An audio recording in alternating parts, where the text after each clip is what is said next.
नमस्कार, माउन्टेन समाचारमा स्वागत छ। म बिन्दु अधिकारी र म उषा काफले। सुरुमा मुख्य समाचार।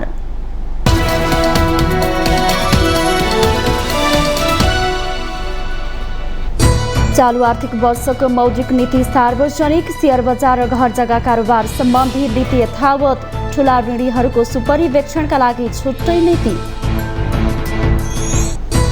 कोशीमा सरकार निर्माण गर्दा सभामुखको सहभागिताबाट शिक्षा लिनुपर्ने सभामुख घिमिरेको भनाई। पर्याप्त बजेट दिन सरकारसँग संघीय र सातै प्रदेशका सभामुखको माग।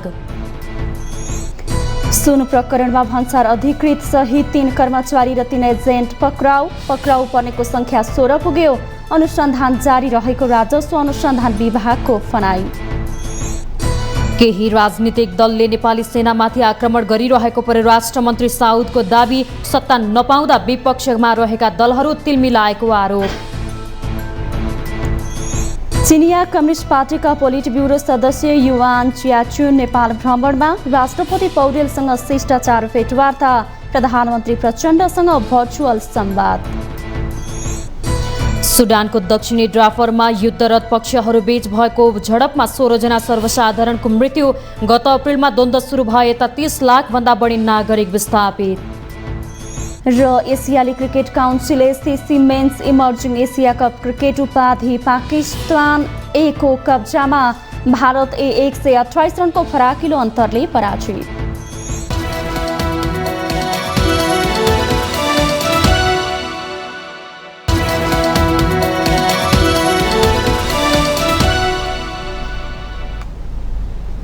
अब समाचार विस्तारमा। नेपाल राष्ट्र बैंकले चालू आर्थिक वर्ष 2080-81 को मौद्रिक नीति सार्वजनिक गरेको छ। आइतबार आर्थिक वर्ष मौद्रिक नीति सार्वजनिक गर्दै राष्ट्र बैंकले नीतिगत दरमा सामान्य लचकता अपनाए पनि शेयर बजार र घर जग्गा कारोबार सम्बन्धी नीतिलाई निरन्तरता दिएको हो। एक रिपोर्ट। राष्ट्र बैंकले चालू आर्थिक वर्षको मौद्रिक नीति मार्फत घर जग्गा कारोबारमा यसअघिको नीतिलाई निरन्तरता दिँदै यसअघि अघिल्लो आर्थिक वर्षको मौद्रिक नीतिले घर जग्गा धितोमा कर्जा लिँदा फेयर बजार मूल्यको अनुपातमा काठमाडौँ उपत्यका भित्र बढीमा 30% र अन्य स्थानमा बढीमा 40% सम्म मात्र लिन पाइने व्यवस्थालाई कायम राखेको छ। पछिल्लो 2 वर्षदेखि शेयर बजार र घर जग्गा कारोबार सम्बन्धी कर्जामा राष्ट्र बैंकले कडाई गर्दै आएको छ। त्यो निरन्तरता यो वर्ष पनि कायम राखेर मौद्रिक नीति सार्वजनिक भएको छ। तर शेयर धितो कर्जा, रियल स्टेट कर्जा तथा हायर पर्चेज कर्जाका विधामान जोखिम भार सम्बन्धी व्यवस्था पुनरावलोकन गरिने मौद्रिक नीतिमा भनिएको छ। त्यस्तै राष्ट्र बैंकले ब्याङ्क दरलाई 7.5% मा यथावत राख्दै नीतिगत दरमा सामान्य घटाएको छ। आन्तरिक तथा बाह्य आर्थिक परिदृश्यलाई दृष्टिगत गरी नीतिगत दरलाई 50 आधार बिन्दुले घटाई 6.5% कायम गरिएको राष्ट्र बैंकले उल्लेख गरेको छ। यस्तै राष्ट्र बैंकले अनिवार्य नगद अनुपात र वैधानिक तरलता अनुपातलाई यथावत राखेको छ। चालू आर्थिक वर्षको मौद्रिक नीतिले अनिवार्य नगद मौजदात 4%, 12% रहेको वैधानिक तरलता अनुपातलाई यथावत राखेको छ। मौद्रिक नीतिले सञ्चालन लक्ष्यको रूपमा लिएको भारित औसत अन्तर ब्याङ्क ब्याज दर ब्याङ्क दर भन्दा उच्च र निक्षेप सङ्कलन दर भन्दा न्यून भएमा दोस्रो बजार कारोबार र निक्षेप सङ्कलन बोलखबल खुला गरिने राष्ट्र बैंकले बताएको छ। चालू आर्थिक वर्षको मौद्रिक नीतिले विदेश जाने नेपालीले पाउने सटही सुविधा बढाएको छ। भारत बाहेक अन्य मुलुकहरूको भ्रमणमा जाने नेपाली नागरिकहरूलाई राहदानी सुविधा बापत 1 वर्षमा 2 पटकसम्म $1500 सटही सुविधा उपलब्ध गराउँदै आएकोमा अहिले परिमार्जन गरी $2500 सम्मको सीमा तोकिदिएको छ। त्यस्तै वित्तीय क्षेत्रको स्थायित्वलाई असर पुर्याउने गैर व्यावसायिक तथा उच्छृङ्खल गतिविधिलाई समेत नियन्त्रण गर्न सहयोग पुग्ने गरी विद्यमान बैंकिङ कसुर ऐन 2064 मा समसामयिक संशोधन प्रक्रिया अगाडि बढाइने उल्लेख गरिएको छ। सम्पत्ति शुद्धिकरण निवारणसँग सम्बन्धित निर्देशनहरू जारी गरिने तथा सम्बन्धित कानूनको समसामयिक परिमार्जन गर्न र राष्ट्रिय रणनीति तर्जुमा गर्न सहजीकरण गर्ने मौद्रिक नीतिमा भनिएको छ। राष्ट्र बैंकले चालू आर्थिक वर्षमा निजी क्षेत्रमा जाने कर्जा 11.5% ले बढ्ने अनुमान पनि गरेको छ। गत आर्थिक वर्षमा 12% कर्जा बढ्ने लक्ष्य अनुमान केन्द्रीय बैंकले गरेको थियो। तर गत आर्थिक वर्ष ब्याङ्क वित्तीय संस्थाको कर्जा लगानी 3.6% ले बढेको थियो। मौद्रिक नीति मार्फत राष्ट्र बैंकले बचत तथा ऋण सहकारी संस्थाको प्रभावकारी नियमन तथा सुपरिवेक्षणका लागि छुट्टै विशिष्टीकृत नियामक निकाय स्थापना गर्न आवश्यक सहजीकरण गर्ने भएको छ।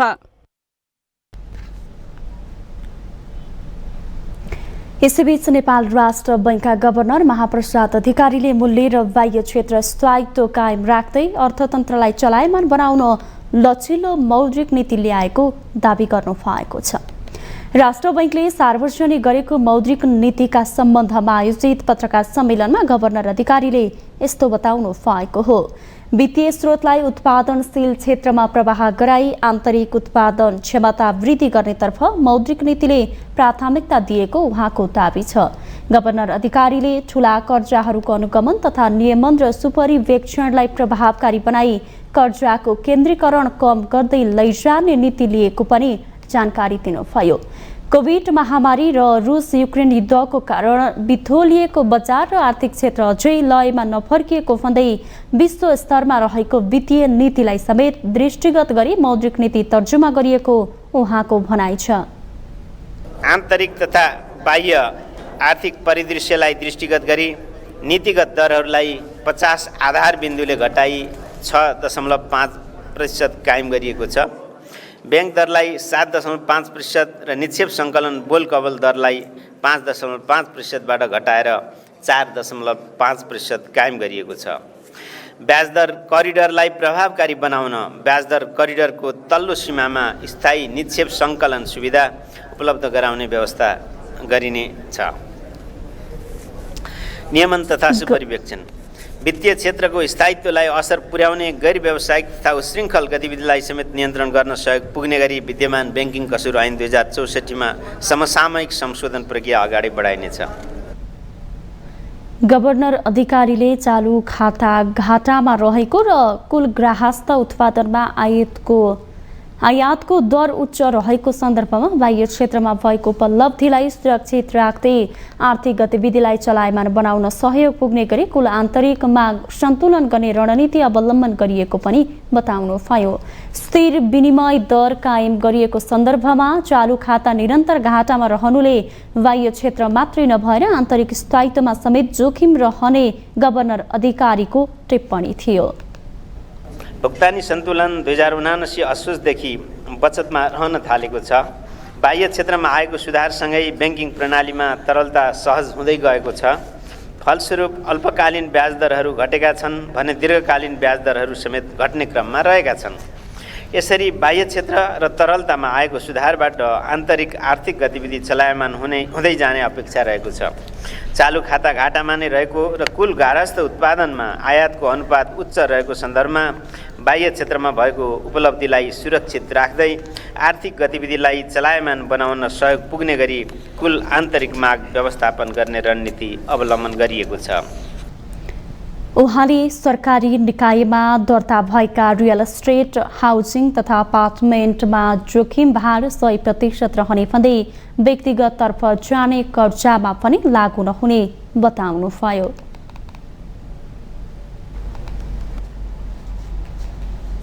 प्रतिनिधि सभाका सभामुख देवराज घिमिरेले कोशी प्रदेश सरकार निर्माणमा प्रदेश सभाका सभामुखको सहभागिताबारे सर्वोच्च अदालतको फैसला स्वीकार्य हुने बताउनु भएको छ। उहाँले अदालतमा विचाराधीन सो विषयलाई हस्तक्षेप गर्ने वा प्रभाव पार्ने कुरा हुन सक्ने भएकाले आफूहरूले सो विषयमा छलफल गरे पनि अहिले नै कुनै निष्कर्षमा पुग्न आवश्यक नदेखेको टिप्पणी गर्नुभयो। आइतबार काठमाडौँमा आयोजित संघीय संसद र प्रदेश सभाको अनुभव आदान प्रदान एवं अन्तर्क्रिया कार्यक्रमको निष्कर्ष सार्वजनिक कार्यक्रममा उहाँले कोशी सरकार निर्माणबारे आफूहरू सर्वोच्च अदालतको फैसलाको पर्खाइमा रहेको बताउनुभयो। सर्वोच्चले गर्ने फैसला स्वीकार गर्दै अघि बढ्ने सभामुख घिमिरेको भनाइ छ। उहाँले सो प्रकरणको बारेमा आफूहरू बीच धेरै छलफल भएको र त्यसबाट शिक्षा लिएर अघि बढ्ने सहमति भएको बताउनुभयो। सभामुख घिमिरेले तीनवटै तहको सरकारले विधायिकालाई निष्पक्ष बनाएर लैजानुपर्छ भन्ने आफूहरूको निष्कर्ष रहेको उल्लेख गर्नुभयो।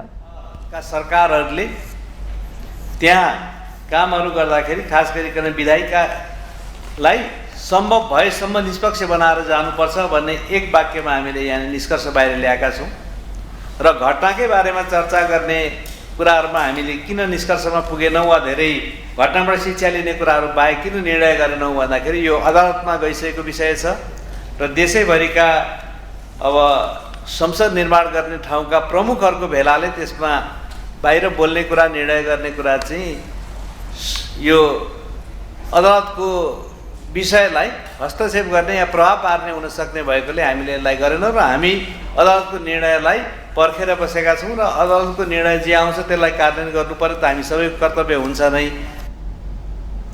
कोशी प्रदेश सभाका सभामुख बाबुराम गौतमले सरकार निर्माणमा सहभागी भएको विषयलाई संविधान विपरीत भन्दै एमाले उहाँ विरुद्ध सर्वोच्च अदालतमा मुद्दा दायर गरेको बताउनुभयो।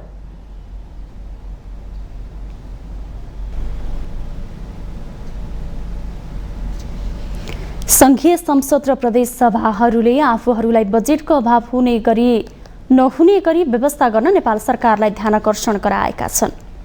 संघीय संसद र प्रदेश सभाका सभामुख र उपसभामुखको काठमाडौँमा सम्पन्न भेलाको 12 बुँदे निष्कर्ष सार्वजनिक गर्दै प्रतिनिधि सभाका सचिव पदम प्रसाद पाण्डेले सो जानकारी दिनुभएको हो।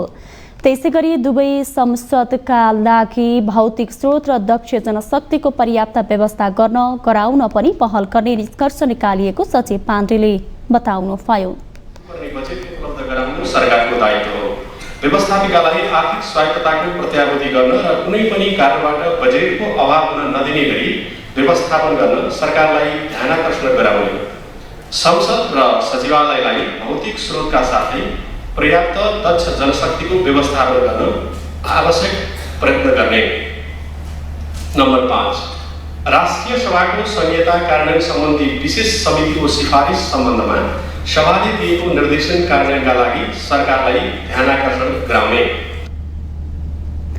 भेलाले संसदको अधिवेशन आह्वान, अन्त्य, अधिवेशनमा पेश हुने विधेयकहरू लगायत सरकारी कार्यसूचीमा रहने विषयहरूको सम्बन्धमा सरकारले सभाध्यक्षसँग परामर्श गर्ने पद्धतिको अवलम्बन गर्नुपर्ने निष्कर्ष निकालेको छ। सचिव पाण्डेले पूर्व बजेट छलफल र सरकारको वार्षिक नीति तथा कार्यक्रममाथिको छलफलमा उठेका विषयहरू समावेश हुने अवस्थाको सुनिश्चितता गर्ने र उल्लेखित कार्यक्रमहरू हरेक आर्थिक वर्षको बजेट अधिवेशन अगावै सक्ने गरी व्यवस्था गर्न पनि तय गरिएको बताउनुभयो। भेलाले प्रतिनिधि सभाका उपसभामुखको नेतृत्वमा राष्ट्रिय सभाका उपाध्यक्ष र प्रदेश सभाका उपसभामुखहरू रहेको एक संसदीय संयन्त्र निर्माण गर्ने निर्णय पनि गरेको छ। संसदीय संयन्त्र निर्माण गर्ने साथै उपसभामुखहरूको कार्यबोझलाई विस्तृतीकरण गर्न पहल गर्ने। नम्बर 8, संघीय लोकतान्त्रिक शासन प्रणालीलाई सुदृढीकरण गर्न थप आवश्यक कामहरूको पहिचान र प्राथमिकीकरण सहित कानुन निर्माण गरी प्रदेश सभालाई प्रभावकारी बनाउन आवश्यक पहल गर्ने। सभा तथा सचिवालयका काम कारबाहीहरूलाई प्रविधि मैत्री बनाउने, संसदीय काम कारबाहीलाई कार्यपालिकाबाट हस्तक्षेप हुन नदिनका लागि प्रदेश सभाका कार्यरत कर्मचारीहरूको व्यवस्थापनका लागि छुट्टै कानुन बनाउन पहल गर्ने निष्कर्ष पनि भेलाले निकालेको छ।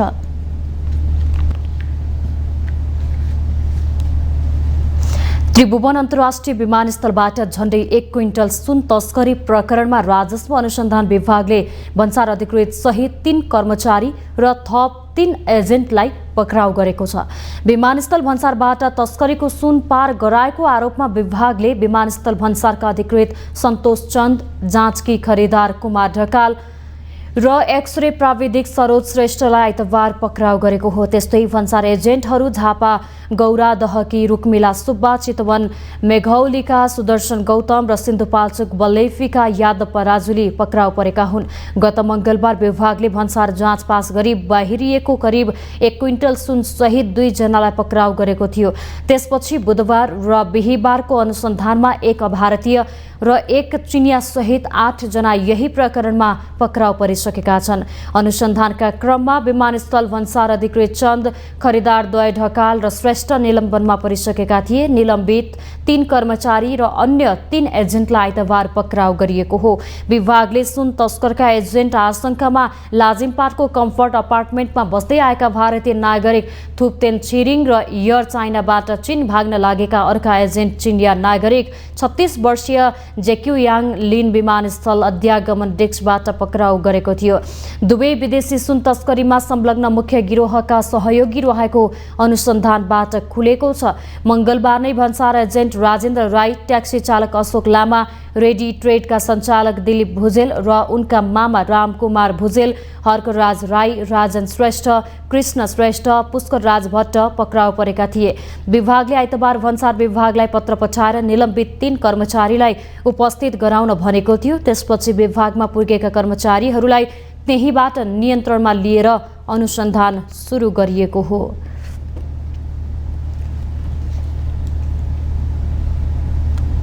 माउन्टेन समाचारमा पालो भएको छ ब्रेकको।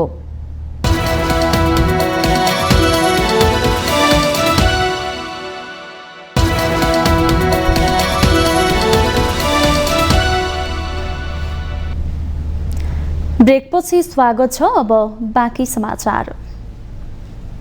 नेपाली कांग्रेसको केन्द्रीय समिति बैठक जारी छ। गत मंगलबारदेखि पार्टी केन्द्रीय कार्यालय सानेपामा जारी बैठकमा बोल्न बाँकी रहेका सदस्यहरूले आफ्नो धारणा राखिरहेका छन्। पार्टीभित्रको आन्तरिक जीवनका विषयमा अधिकांश नेताहरूको चासो देखिए पनि राष्ट्रिय राजनीतिका बारेमा पनि नेताहरूले बोलेका छन्। सत्ता गठबन्धन भित्रै बनेको समाजवादी मोर्चादेखि आगामी निर्वाचनमा कांग्रेस एक्लैले लड्नुपर्ने आवाज बैठकमा उठेको छ। एक रिपोर्ट। आइतबारको कंग्रेस केन्द्रीय समितिको बैठकमा नेता शेखर कोइरालाले समाजवादी मोर्चाको सम्बन्धमा प्रश्न उठाउनु भयो।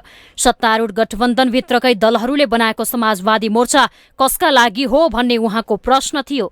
नेता कोइरालाले गठबन्धनभित्र अर्को गठबन्धन बनेकाले त्यसबारेमा पार्टीभित्र छलफल गर्न जरुरी रहेको जिकिर गर्नुभयो।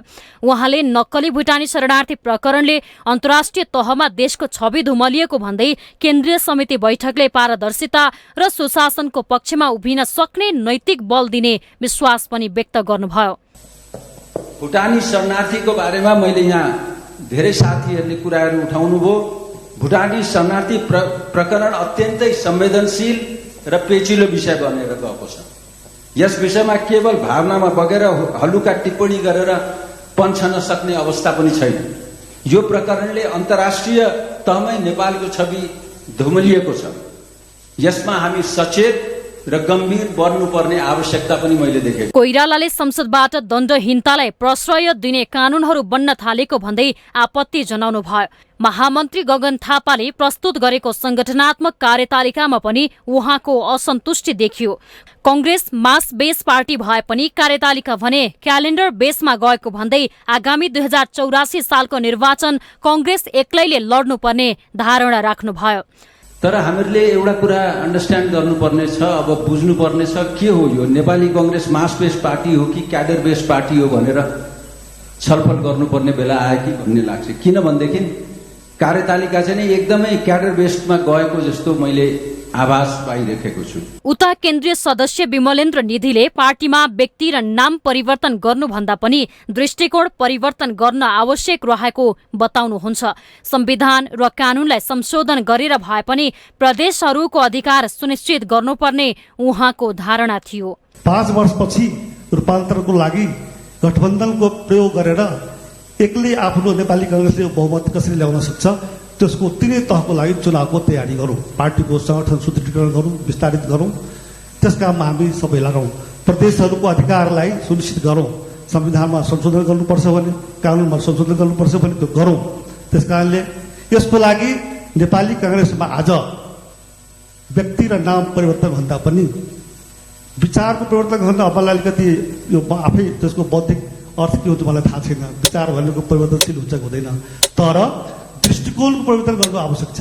त्यसैगरी केन्द्रीय सदस्य अर्जुन नरसिंह केसीले नेपाल तस्कर र भ्रष्टहरूका लागि स्वर्ग हुन थालेको भन्दै भ्रष्टाचार काण्डहरूमाथि शक्ति सम्पन्न न्यायिक आयोग गठन गर्नुपर्ने माग गर्नुभयो। हामीले नै हाम्रो नेतृत्वमा सुरु गरौँ भन्न मैले राखेका थिएँ।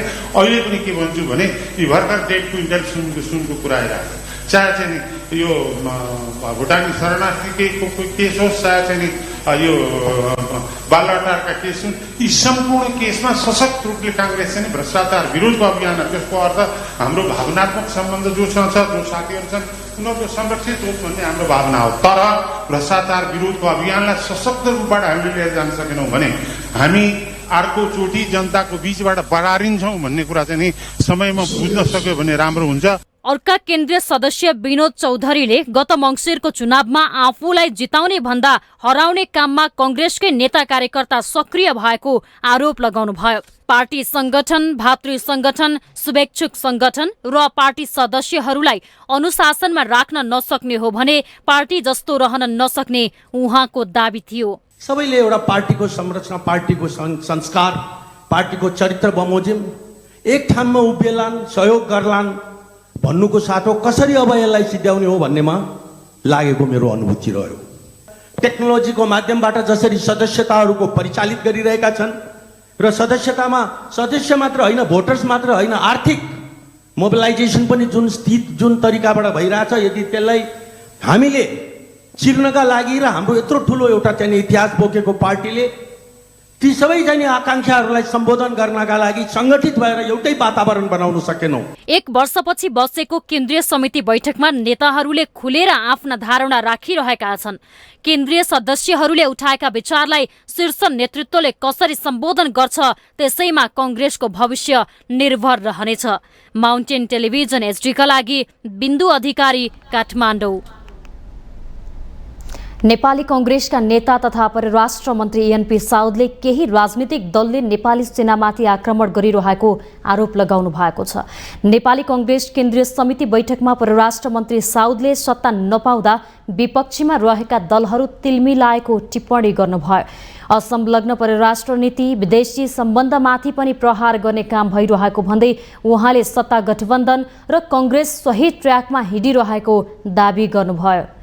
संसद बलियो हुनु, संसदमा सत्ता पक्षको प्रस्तुति बलियो हुनु प्रजातन्त्रका लागि पनि सरकारका लागि पनि जरुरी छ। उपयुक्त किसिमले जनताका मुद्दाहरू त्यहाँ उठ्नुपर्छ। त्यति मात्र होइन, ऐन, नियम, कानुन सम्बन्धी कुराहरूलाई हाम्रा साथीहरूको प्रस्तुति प्रभावकारी हुनुपर्छ र संसदमा जुन किसिमले प्रभावकारिता हाम्रो पार्टीले खेल्नुपर्ने हो, गठबन्धनले खेल्नुपर्ने हो, त्यसमा पनि हाम्रो पार्टीले भूमिका खेल्नुपर्छ, अगाडि बढ्नुपर्छ।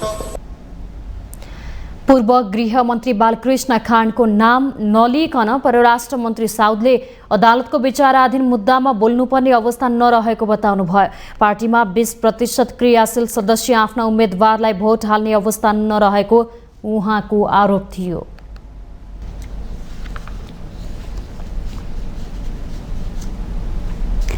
नेपालको 3 दिने भ्रमणमा आउनुभएका चिनिया कम्युनिस्ट पार्टीका पोलिट ब्युरो सदस्य युआन च्याचुनले राष्ट्रपति रामचन्द्र पौडेलसँग शिष्टाचार भेट गर्नु भएको छ। दक्षिण एसियाका मुलुकहरूको भ्रमणमा रहनुभएका उहाँ श्रीलङ्काको भ्रमण सकेर नेपाल आउनु भएको हो। गत पुस 10 मा माओवादी अध्यक्ष पुष्पकमल दाहाल प्रधानमन्त्री भएपछि यो चीनबाट भएको उच्च स्तरको भ्रमण हो। आइतबार दिउँसो राष्ट्रपति कार्यालय शीतल निवासमा राष्ट्रपति पौडेलसँग नेता च्याचुन नेतृत्वको प्रतिनिधि मण्डलले शिष्टाचार भेटवार्ता गरेको हो। भेटमा दुई देशबीच रहेको सम्बन्ध, आपसी हित र चासोका विषयमा छलफल भएको राष्ट्रपति कार्यालयले जारी गरेको विज्ञप्तिमा उल्लेख छ। भेटमा राष्ट्रपति पौडेलले ऐतिहासिक कालदेखि नै नेपाल र चीन असल छिमेकी रहेको र यस प्रकारको उच्च तहको भ्रमणले दुई देशबीच रहिआएको बहुआयामिक सम्बन्धलाई सुदृढ तुल्याउन मद्दत पुग्ने विश्वास गर्नु भएको थियो। त्यसैगरी नेता च्याचुनले इटाली भ्रमणमा रहनुभएका प्रधानमन्त्री पुष्पकमल दाहाल प्रचण्डसँग भर्चुअल संवाद गर्नु भएको छ। संवादमा दुई देशका आपसी हितका विषयमा छलफल भएको प्रधानमन्त्रीको सचिवालयले जनाएको छ।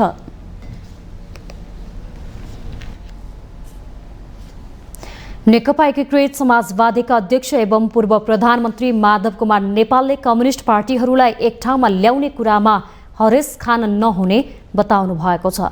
आइतबार नेपाल कम्युनिस्ट पार्टीका संस्थापक महासचिव पुष्पलाल श्रेष्ठको 45औं स्मृति दिवसका अवसरमा कीर्तिपुरमा आयोजित कार्यक्रममा उहाँले यस्तो बताउनु भएको हो। अध्यक्ष नेपालले कम्युनिस्ट पार्टीहरू आफ्ना आफ्ना पसल थापेर बसेको भन्दै सबैलाई एक ठाउँमा ल्याउन जरुरी रहेको उल्लेख गर्नुभयो। मिल्न सक्ने, सहकार्य गर्न सक्नेहरूबीच सहकार्य र एकता गरेर अघि बढ्नुपर्ने भन्दै उहाँले कम्युनिस्टहरूलाई जति मिल्याउन सक्यो त्यति धेरै शक्ति आर्जन गर्न सकिने जिकिर गर्नुभयो। कम्युनिस्टहरू जति विभाजित हुन्छन् त्यति धेरै नोक्सान हुने अध्यक्ष नेपालको टिप्पणी थियो। उहाँले पनि जोड दिनुभयो कि कम्युनिस्ट पार्टी सबैलाई मिलाउँ। उहाँले पनि पार्टीहरूलाई मिलाउनको लागि कमिटी नै बनाउनु भएको छ। धेरै अनुभव प्राप्त गर्नुभएको होला, अहिलेसम्म धेरैलाई मिलाइ पनि सक्नु भएको होला, अब कतिलाई मिलाउन मात्रै बाँकी होला भनेपछि कति गाह्रो हुन्छ। सबै आफ्ना आफ्ना चाहिँ एकदम पुरै पसल थापेर बसेका छन्, आफ्नै आफ्नै पाराले चलिरहेका छन्। त्यसका बावजुद पनि हामीले हरेस खान हुँदैन। उहाँको सङ्कल्प, उहाँको भावना अत्यन्तै राम्रो पनि छ। त्यसैगरी पूर्व उपप्रधान एवं पूर्व गृहमन्त्री वामदेव गौतमले सबै कम्युनिस्टहरूलाई एकताबद्ध हुन आह्वान गर्नुभयो। समाजवादी मोर्चा बनाउनु राम्रो भए पनि 1-2वटा पार्टी मात्रै मिलेर समाजवादको यात्रा पूरा नहुने उहाँको ठोकुवा थियो। गौतमले नेपालको संविधानले परिकल्पना गरेको लोकतान्त्रिक मूल्य मान्यतामा आधारित समृद्ध समाजवादको निर्माण कम्युनिस्ट मोर्चाहरू मिलेर मात्रै सम्भव रहेको दावी गर्नुभयो। त्यसका लागि सबै नेपाली कम्युनिस्टहरू एउटै मोर्चामा आउन जरुरी रहेको उहाँको भनाइ थियो। हामीले राखेको लोकतान्त्रिक मूल्य मान्यता आधारित समाजवाद, समृद्ध समाजवाद हामीले राखेर भयो, कम्युनिस्टहरूले राखेको थियो काङ्ग्रेससित सम्झौता गरेर हो। त्यो प्राप्तिको निम्ति हामी अब मोर्चामा आबद्ध हुनुपर्छ, जसको सुरुवात प्रचण्ड, कमरेड माधव नेपाल र अरूहरू मिलेर गर्नुभएको छ। तपाईँहरूले राम्रो काम सुरु गर्नुभएको छ, तर 2-3वटा पार्टी मात्रै मिलेर चाहिँ मोर्चा बनाउनु त्यस्तो काम नगर्नुहोस्। त्यो सबै मिल्नुपर्छ, सबैलाई ल्याउन सक्नुपर्छ। कमरेड पुष्पलालले भन्नुभएको, देख्नुभएको सपना साकार पार्ने हो भने त्यही बाटोमा जानुपर्छ, त्यसैको निम्ति लाग्नुपर्छ, त्यसैको निम्ति शक्ति आर्जन गर्न सक्नुपर्छ। नेता गौतमले पुष्पलालले देखेको सपना साकार पार्न कम्युनिस्ट पार्टीहरू एक भएर शक्ति आर्जन गर्नुपर्ने बताउनु भयो।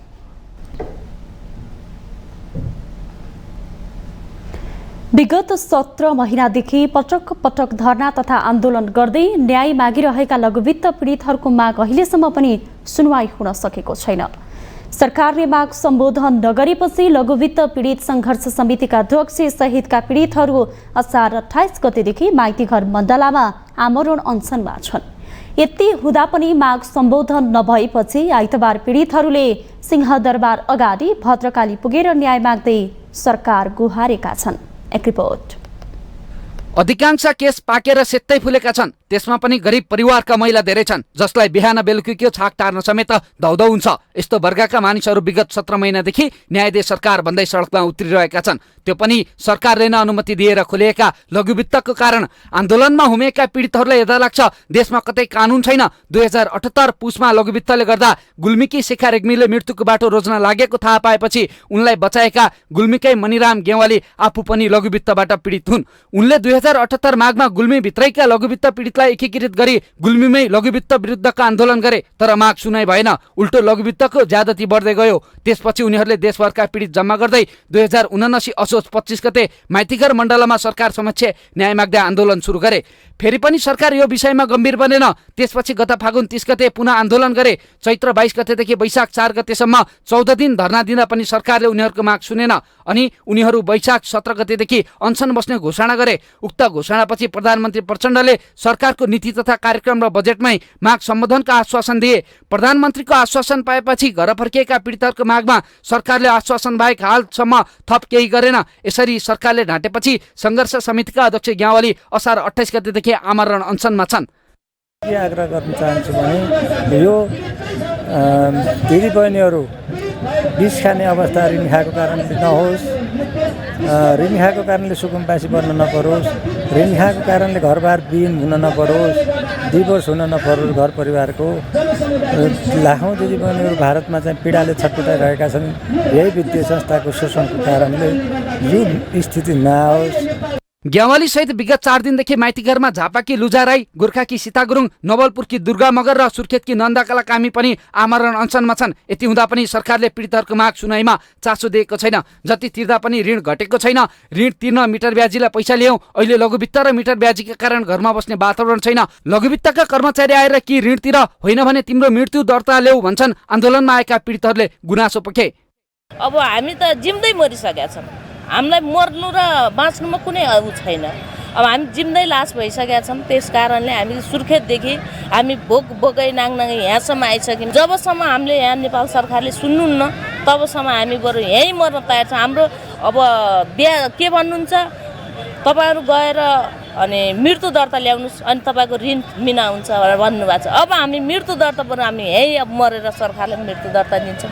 हामी फर्केर यो मिना नहुने बेलासम्म सुर्खेत फर्किनु, आफ्नो घरमा फर्किनु। किस्ता नलि यिनीहरू नजाने क्या एउटा सिस्टम चाहिँ। यिनीहरू रात दिन बस्ने, आज सर मेरो किस्ता छैन भोलि लग्नु, एकछिनमा लग्नु भन्दा यिनीहरू नमान्ने। त्यस्तो गर्दा गर्दै म चाहिँ यस्तो भडखाउलामा पसिरहेछु कि मिटर ब्याजमा लिएर मैले किस्ता तिर्नु थालेँ। मिटर ब्याजमा पनि 1,30,000 1,40,000 लिएर म किस्ता तिर्ने बाध्यता भए। पछि मैले अब यो किस्ताबाट झिको मिटर ब्याजीलाई दियो। मिटर ब्याजी यिनीहरूलाई घुमाउँदा 5 जनालाई घुमाउँदा म यति साह्रो पीडित भएँ कि अब मेरो बाँच्ने उपाय नै छैन। यति मात्र होइन, पीडितहरूका घर घरमा पुगेर लघुवित्तका कर्मचारीले भैँसी पाडा बाख्रादेखि घरभित्र भएका अन्नपात बेचेर भए पनि पैसा असुली गर्ने धम्की दिने गरेको पीडितहरूले बताएका छन्। यस्तो कहाली लाग्दो अवस्था लघुवित्तले ल्याउँदा पनि सरकार भने कानमा तेल हालेर बसिरहेको छ। माउन्टेन टेलिभिजन एसटीका लागि क्यामेरामा विक्रम साक्यका साथ सन्दीप शर्माको रिपोर्ट। माउन्टेन समाचारमा पालो भएको छ अर्को ब्रेकको।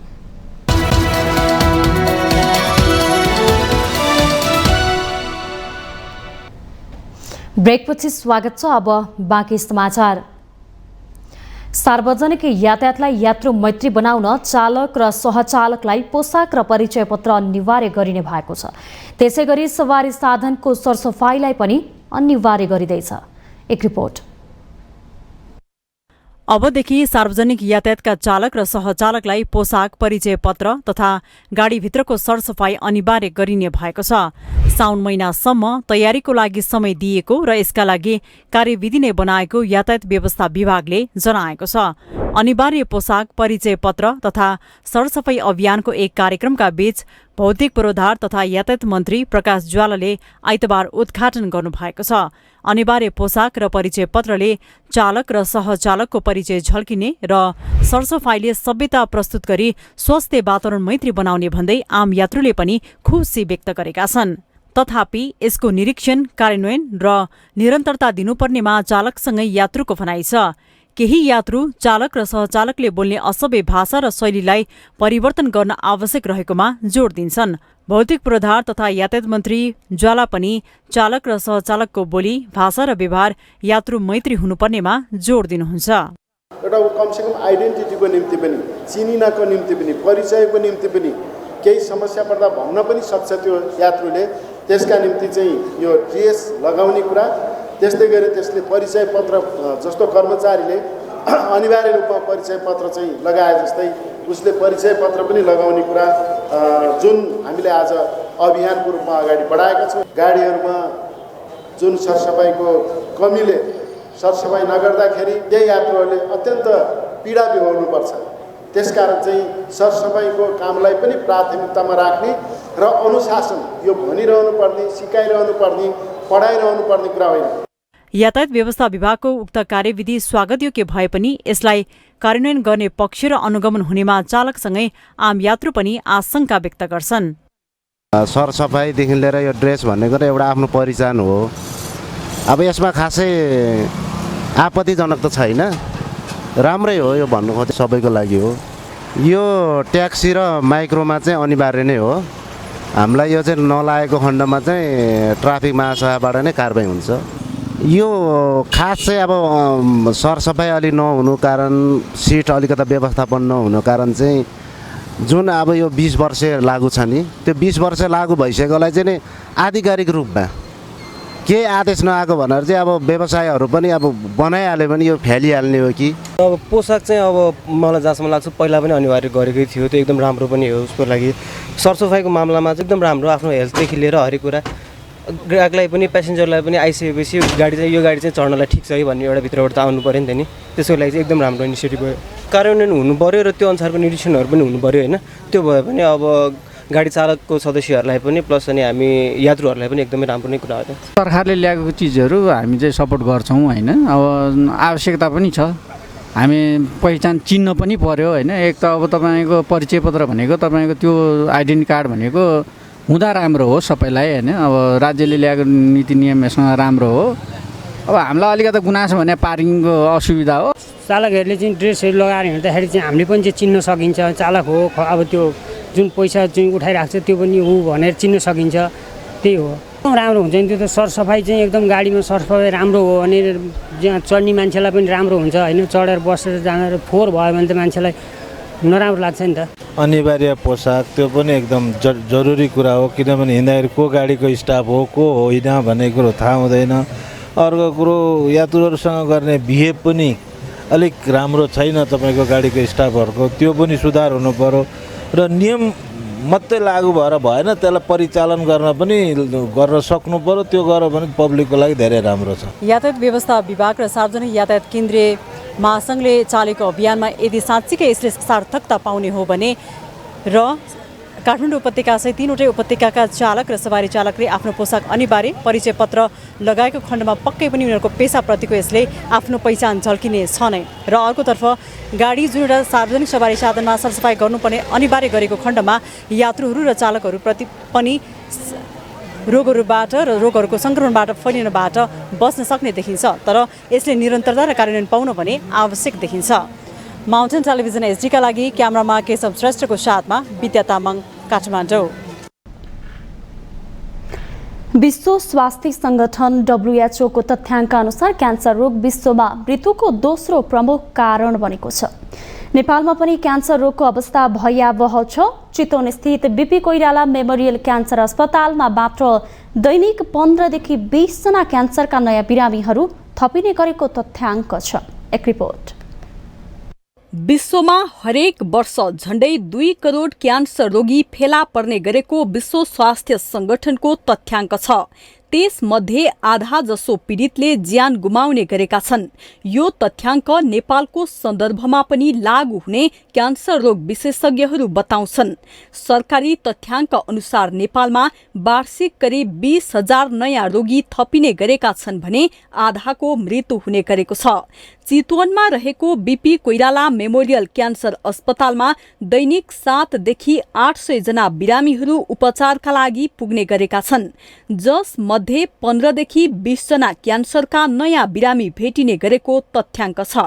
यो अस्पतालमा जम्मा दैनिक औसत 700 देखि 800 जना बिरामी आउँछ, जसमा क्यान्सर बिरामी जम्मा 15 देखि 20 जना हुन्छ नयाँ भएको बिरामी। अनि दर्ता समय बिरामीको पुरानो बिरामी 7 बजेदेखि 3:30 बजेसम्म हुन्छ र पुरानो बिरामी दर्ता गरेर अन्यत्र जजाएको कागजपत्रहरू लिएर आउनुपर्छ। नयाँ बिरामीहरू 9 बजेदेखि 3:30 बजेसम्म हुन्छ। क्यान्सर भन्ने बित्तिकै जो कोही पनि आत्तिने गर्छन्, तर सुरु अवस्थामै पहिचान भए झण्डै 95% बिरामी निको हुने क्यान्सर रोग विशेषज्ञहरूले बताएका छन्। खानपानमा लापरवाही गर्नु नै यो रोगको प्रमुख कारण रहेको विज्ञहरूको भनाइ छ। सुर्तीजन्य वस्तुको प्रयोग, मादक पदार्थ सेवन, मासु पोलेर डढाएर वा सुकाएर धेरै खाने, बासी कुराहरू खाने, नुन चिल्लो र प्लास्टिकमा राखिएका खानाहरू खाँदा पनि क्यान्सरको शिकार भइने विशेषज्ञहरू बताउँछन्। वातावरणीय प्रभाव, विषादीहरूको अनियन्त्रित प्रयोग, जेनेटिक लगायतका कारणबाट पनि यो रोग लाग्ने गर्दछ। जहिले पनि क्यान्सर रोगमा केही वातावरणीय प्रभावहरू छन्, अर्को खानपानको छ र एउटा जेनेटिक भन्छ पूर्वजहरूबाट जिनमा आउने त्यसरी हुन्छ। कतिपय क्यान्सरहरू सुरुवाती पूर्ववत लक्षणहरू देखाएर आउँछन्, सङ्केतहरू देखाएर आउँछन् भने कोही क्यान्सरहरू अनायासै आउँछन्।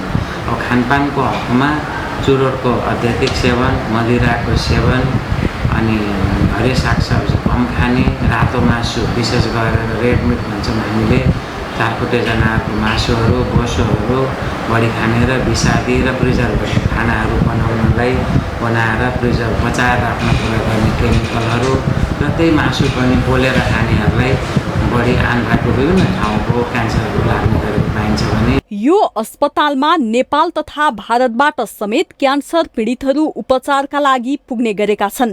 विकसित देशहरूमा समयमै परीक्षण गरी क्यान्सर हुनु अगाडि नै त्यसको व्यवस्थापन गरिने हुँदा यो रोगबाट हुने मृत्युदरमा कमी आइरहेको छ।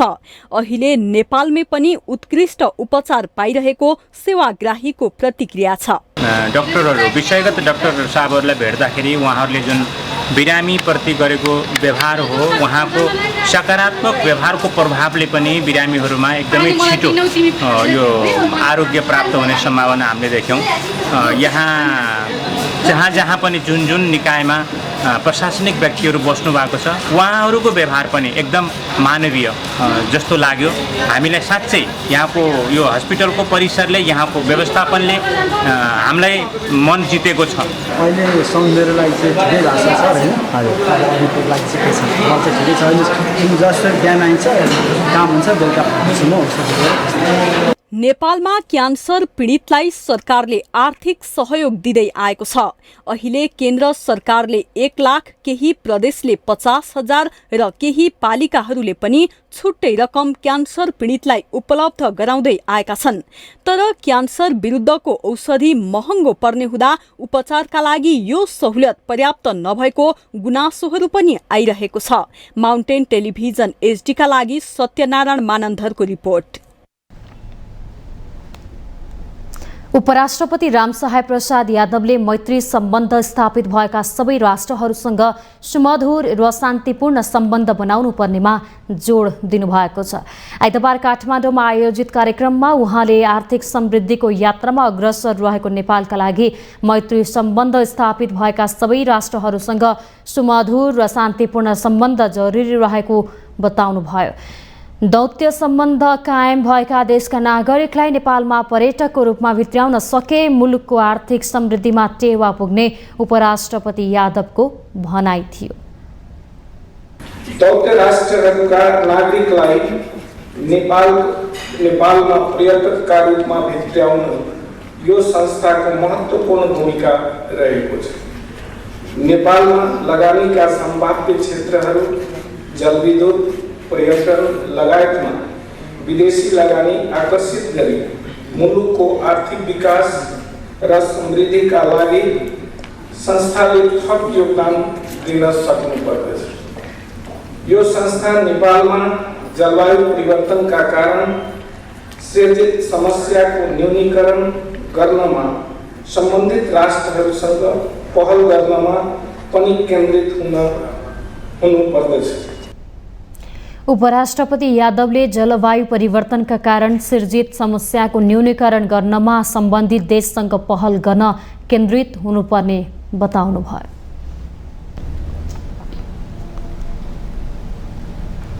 नेपाल निर्माण व्यवसायी महासंघले आन्दोलनका थप कार्यक्रम घोषणा गरेको छ। आइतबार काठमाडौँमा पत्रकार सम्मेलन गर्दै महासंघले थप आन्दोलनका कार्यक्रम घोषणा गरेको हो, जस अन्तर्गत साउन 8 गते प्रधानमन्त्री तथा सरकारवाला मन्त्रालयहरूमा ज्ञापन पत्र बुझाउने, साउन 9 गते प्रदेश महासंघले मुख्यमन्त्री र 77 वटै जिल्ला प्रशासन कार्यालयमा अल्टिमेटम सहितको ज्ञापन पत्र बुझाउने निर्णय गरेको आइतबार आयोजित पत्रकार सम्मेलनमा महासंघका महासचिव रोशन दाहालले बताउनुभयो। त्यस्तै आफ्ना मागहरू पूरा नभए दोस्रो चरणमा साउन 14 गते महासंघले सार्वजनिक खरिद अनुगमन कार्यालयमा 1 घण्टा धरना दिने चेतावनी दिएको छ। दोस्रो चरणको आन्दोलनलाई पनि सरकारले व्यवस्था गरे साउन 16 गते निर्माण उपकरण सहित संघीय राजधानी केन्द्रित प्रदर्शन गर्ने महासचिव दाहालले बताउनुभयो। प्रधानमन्त्री निवास अगाडि 9 बजेदेखि 10 बजेसम्म 1 घण्टा धरना कार्यक्रम गर्ने, 4 मा सशक्त आन्दोलन सुरु गर्ने। हामी अब मिति 2080 4 महिना 16 गतेदेखि महासङ्घले निर्माण यन्त्र उपकरण तथा औजार सहित सङ्घीय राजधानी केन्द्रित सशक्त प्रदर्शन सरकारबाट माग सम्बोधन नभएमा गर्ने हाम्रा यन्त्र उपकरण सम्पूर्ण हामीले चाहिँ प्रदर्शन गराएर हामीले सब कार्यक्रम गर्ने भनेर हामीले तय गरेका छौँ। यो चाहिँ हामी 15 गते अथवा 12 गतेतिर हामीहरू अर्को बैठक बसेर हामीले यो निर्णय हामी तय गर्नेछौँ। महासङ्घले विभिन्न 9 बुँदे माग सरकार समक्ष राखेको छ।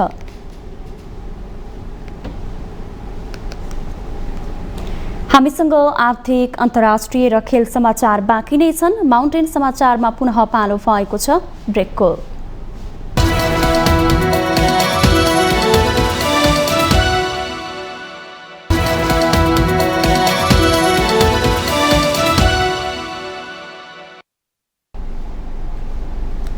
ब्रेकपछि स्वागत छ। अब आर्थिक समाचार।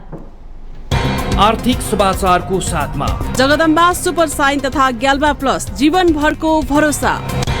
रिद्धि सिद्धि सिमेन्ट रोबोटिक ल्याबमा बनेको स्मार्ट सिमेन्ट।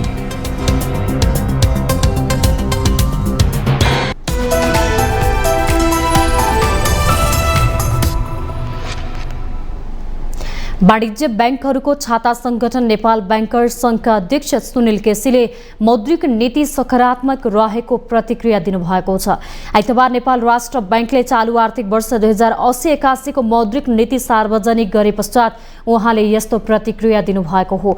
अध्यक्ष केसीले विश्व अर्थतन्त्रमा देखिएका समस्या अझै बाँकी रहेको र नेपाली अर्थतन्त्रमा पनि चुनौती कायम रहेकाले असामान्य अवस्थामा आएको नीति सन्तुलन कायम गर्ने गरी आएको टिप्पणी गर्नुभयो।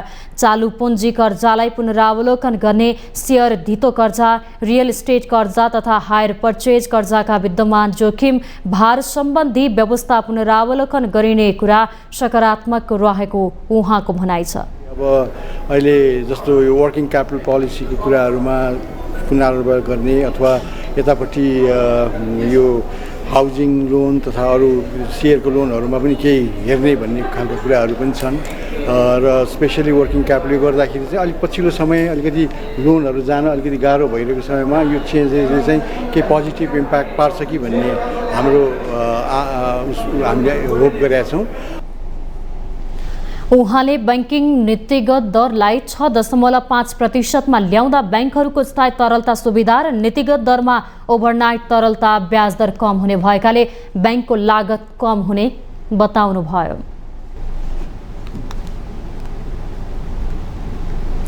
अब पालो अन्तर्राष्ट्रिय समाचारको।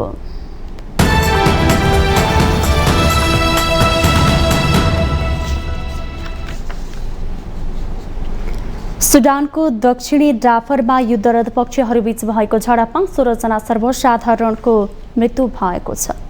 सुडानको दक्षिणी डाफर राज्यको राजधानी न्यालामा सुडानी सेना र अर्धसैनिक र्यापिड सपोर्ट फोर्स RSF बीचको बमबारीमा कम्तीमा 16 जना सर्वसाधारणको मृत्यु भएको डाफरबार एसोसिएसनले जनाएको हो।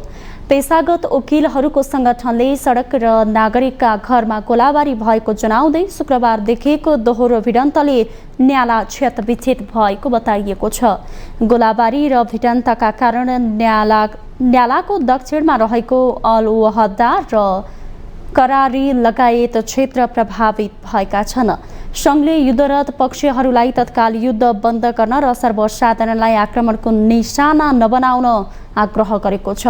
गत अप्रिल 15 देखि खार्तुम र अन्य क्षेत्रमा सुडानी सेना र RSF बीच जारी युद्धमा 3000 भन्दा बढीको मृत्यु भएको छ भने 6000 भन्दा बढी घाइते भएका छन्। संयुक्त राष्ट्रसङ्घको अनुमान अनुसार सुडान द्वन्द्व सुरु भएता 30 लाख भन्दा बढी विस्थापित भएका छन्।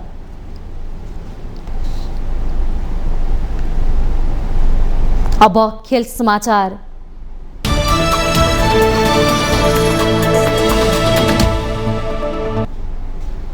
ACC men's emerging Asia cup cricket उपाधि पाकिस्तान ले हात पारेको छ।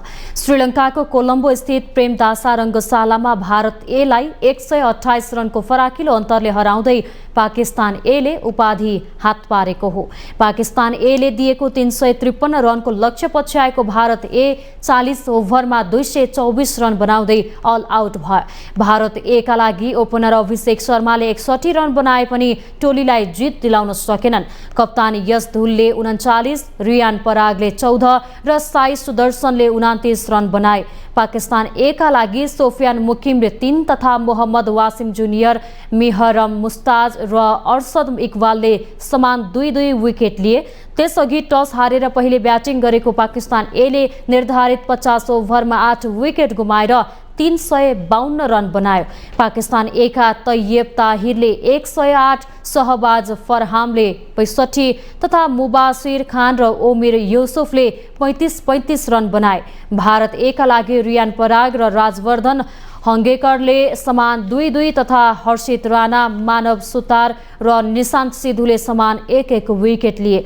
2019 को विजेता पाकिस्तानले लगातार दोस्रो पटक यो उपाधि जितेको हो। प्रतियोगितामा सहभागी नेपाल भने समूह चरणबाट नै बाहिरिएको थियो।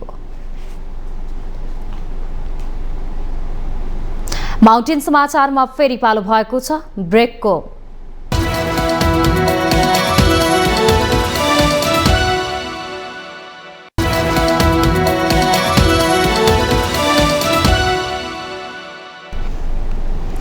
ब्रेकपछि स्वागत छ। यससँगै हामी माउन्टेन समाचारको अन्त्यमा आइपुगेका छौँ। जाँदा जाँदै अहिलेसम्मका मुख्य समाचार पुनः एकपटक।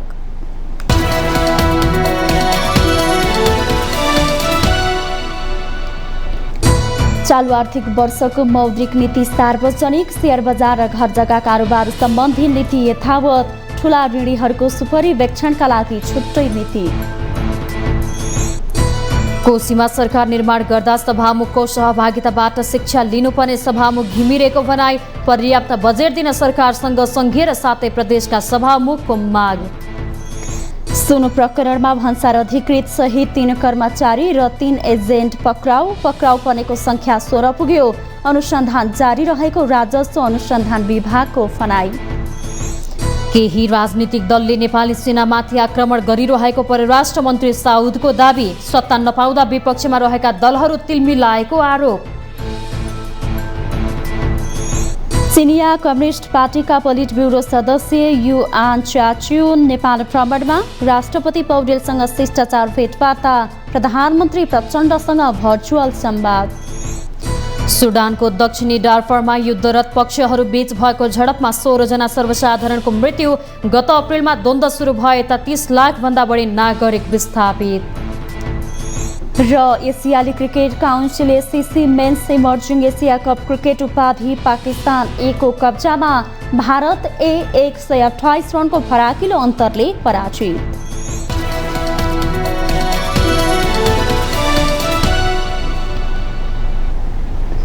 माउन्टेन समाचार अहिलेलाई सकियो। सत्य, तथ्य र निष्पक्ष समाचारका लागि माउन्टेन टेलिभिजन HD हेर्दै रहनुहोला। नमस्कार।